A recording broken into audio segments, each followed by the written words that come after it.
What's going on, everyone? My name is Nicholas Merton here at DataDash, and today is October 12th of 2021. Well, folks, I hope you all are having a fantastic day wherever you are. And in today's video, I want to dive into the recent past months worth of price action, or really just the last 2 weeks, and talk about not only how great Bitcoin's been doing, but also understand a little bit as to why we might be seeing this type of price action. Even though we're not seeing any major headlines, any breakthrough stories, I want to go ahead and talk about how we can use data science to start to understand how supply contraction can start to set the stage for higher price moves and signal what larger scale investors are actually doing. So we've got lots of things to discuss right after our quick sponsor. And our sponsor for today's episode is Forusol, the first full-service 401k to soon allow up to 40 cryptocurrencies as investment options, all powered by Coinbase Institutional. This is buzzworthy for two key reasons. One, 401ks charge substantially lower transaction fees than crypto exchanges and lower than crypto IRA solutions. And second, 401k tax advantages mean that if you invest after tax or Roth dollars, your crypto gains can be tax-free forever. So if you're a business owner who wants crypto in a 401k or an employee with a 401k, check out the link down below in the description to learn more.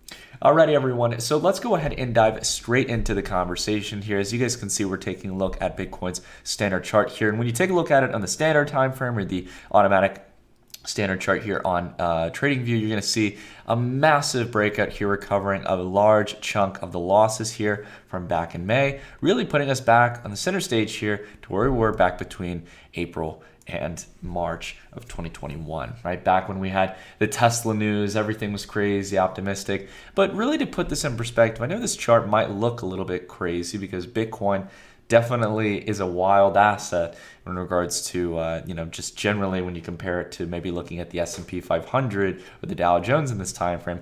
However, if you take a look at the logarithmic chart, you'll see here very clearly that this is actually quite normal here. And in fact, we've seen much more dramatic price swings back in the past. And you can see that by just simply dragging the chart back on the standard time frame, right? We've had much crazier moves here before in regards to cryptocurrency prices. So this is actually not only within the norm, it's actually very conservative price movement overall comparative to history. But as we've been having this breakthrough month, and as I think we're very clearly setting up the stage here in the next month or so to break through, a little bit earlier than expected, probably, at least somewhere towards the close of this year, as we've been anticipating to revisit back to those all-time highs. The question remains, how are we able to see this kind of price action? And how can we really justify the thesis that we're going to go to possibly six-digit territory, over $100,000 in Bitcoin's price within the next preceding months? Well, one of the important things to understand when it comes to analyzing any asset is understanding the inflows and outflows of that market. And I'll go ahead and showcase a variety of metrics here today that kind of solidify that point. But we can do something with Bitcoin that we just simply can't do with other asset classes. We can do it with a broader range of crypto assets so long as we have the data science models available. But this is just not something that you really have to the same degree in regards to traditional equities, or at least there's no consistent data science model that simplifies viewing this. And it's something that's called the HODL waves when it comes to crypto. That was the coin term for it. And it's utilizing the unspent transaction output, or the UXTO model, that basically will take the traditional Bitcoin transactions on chain from the actual blockchain that we can verify. We can go and actually see this for ourselves. It aggregates the time bands for these unspent transaction outputs, basically when Bitcoin were last moved on the Bitcoin blockchain.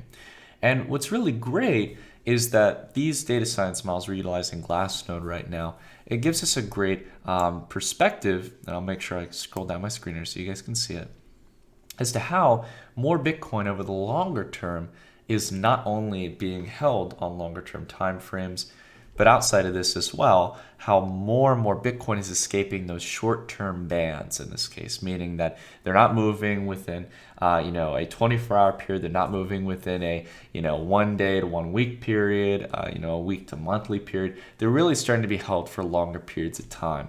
And that right there showcases clearly within data science just how the overall supply schedule of the asset is starting to change. So I've got it up here where this is the actual normal data science model as is. And as you can see in the normal version here where you're looking at all time bands, you're obviously going to have 100% of the supply here. But you see more of it as time progresses being put into these longer term time bands.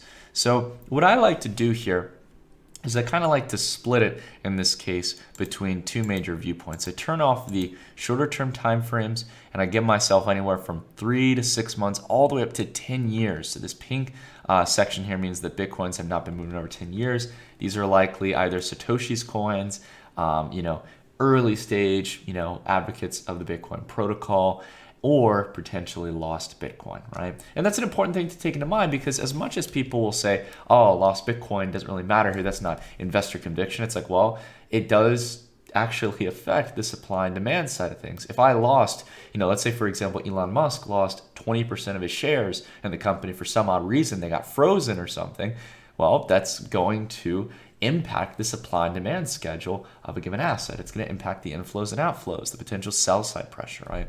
So as we see this on chain, we can get at least a decent confirmation that a good chunk of these coins either aren't going to be sold anytime soon or may not be ever sold at all, right?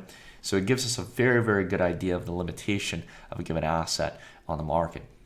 Now, this is looking at the kind of longer term timeframes, the quarterly or all the way up to 10-year timeframe. What's really interesting is that we've broken up to new highs here in September 30th of 2021. Right here, entering into the fall of this year, we reached a higher level, higher than where we were back in July and June of 2015. And to put that in perspective, just where Bitcoin's price was at that time in regards to the supply, that same kind of supply value in that case, right? We were down here at the bottom, right, of the bear market from 2014. Now, I'm not saying we're at a bottom of a market by any degree, but what I'm saying here is that it helps to set the stage for higher price moves, generally speaking. Another way we can look at this as well, especially considering that there's a much larger chunk now in longer term bands than there were back here instead of the kind of shorter term time frames, right? We can see this if we turn off the 10-year, 7 to 10 year, 5 to 7 year, 3 to 5 year, 2 to 3 year, and maybe just look at the 6 to 12 month to 3 to 6 month. You can see that generally this has been on a lower trend over the long run, right? But another good way to look at this is just looking at the actual short term time frames, the 1 to 3 month bands, the 1 week to 1 month band, or the 24-hour. We can see that generally speaking over time, we're setting in lower highs here each and every time. Again, it's not a direct given in this case because sometimes it can mean that Bitcoin has been set to an exchange where, again, on chain it's not moving, but people are buying and selling it, right? But what we can see, or generally speaking, in the broader trend is that for those who are buying Bitcoin and hodling it, right? They're holding on to it for dear life and they're going to turn the other way and not really worry about buying or trading it. We can see on chain that general trend that there are more and more people who are taking that long-term approach that are not going to have any impact on the sell side, at least not for a long period of time or a minimal amount, right? So it's really interesting to start to look at these data science models. And what's really interesting is since back here in March and February, we've actually been on a decline here for the shorter bands. So less and less Bitcoin is moving on chain. We see here, for example, and we know smart money does this, that as price starts to ramp up, they start to exit positions, right? And that's why you can see the bands starting to expand in these shorter term time frames. More Bitcoin is moving, and in this case, from the 1 month to 3 month period. This means that back here on October 9th of 2017, I'll move my camera so you guys can see all this good.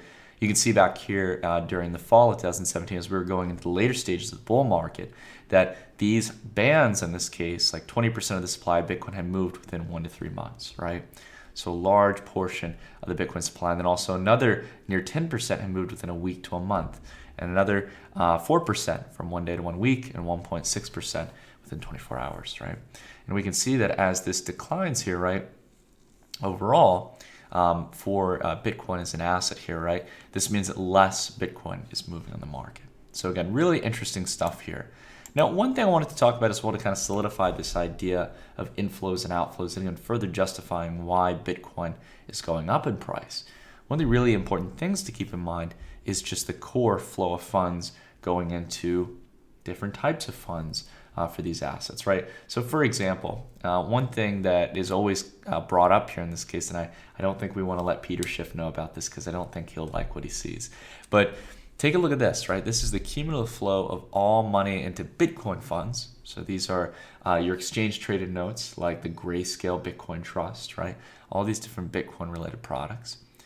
We can see here that the inflows over the past year have been absolutely incredible in the sense of the billions of dollars added, right? About $25 billion here, even as we've pulled back a little bit from around the highs at 30 billion. Whereas gold in this case has seen a net outflow of probably somewhere around $13 billion. Now that has major ramifications here. And it showcases here that, look, generally speaking, more money is pouring into the asset than out of the asset, at least in the case of Bitcoin. In the case of gold, we've got money flowing out of gold. And this is why gold's price has stagnated, generally speaking. So again, as we've talked about here on the channel, albeit it's not always easy to spot right away or easy to see, the reason market prices generally go up or generally go down is because of inflows and outflows. And if we can know if there are more people eager to market sell or market buy, we can generally know the direction that price is going to go. And we're able to spot the trend much, much simpler. So anyways, guys, I want to keep this video relatively concise. I wanted to start off the week with a good just kind of reminder here that, again, we have set up the foundation here for Bitcoin to start charting back up to all-time highs here in the near future. It really could be this month if the momentum keeps going strong. But again, I want to keep my estimates as conservative as possible here. And I'd like to assume that, again, we're going to see something probably within a month and a half, 2 months, 3 months. And that's been our kind of target here. So we're in October. We were hoping by the end of this year that we would see a rise back up to previous all-time highs of 65K, and then the stage to continue climbing higher and make new all-time highs in price, and eventually charter towards six-digit territory at 100K, and with our most euphoric estimate being $200,000 in this cycle. But if things happen a little bit quicker than we were estimating in regards to the expanding cycles, I would say to shoot for a lower high target in this case. Something maybe around 100K, potentially at max 150K, but I don't think we're gonna get that if we really start shooting up right now. So anyways, just my 2 cents on it, guys. Do with it as you will. Take it with a grain of salt, as with everyone's opinion, and do your own due diligence, do your own research, guys. But I hope you all are having a fantastic day wherever you are. Drop a like if you enjoyed the video. Consider subscribing and hitting the bell icon. And leave a comment on your thoughts on what we talked about today. If you guys agree or disagree, it's totally fine. I'd love to hear from you. That being said, thank you all so much for watching, and I'll see you all in the next video. Take care, everyone.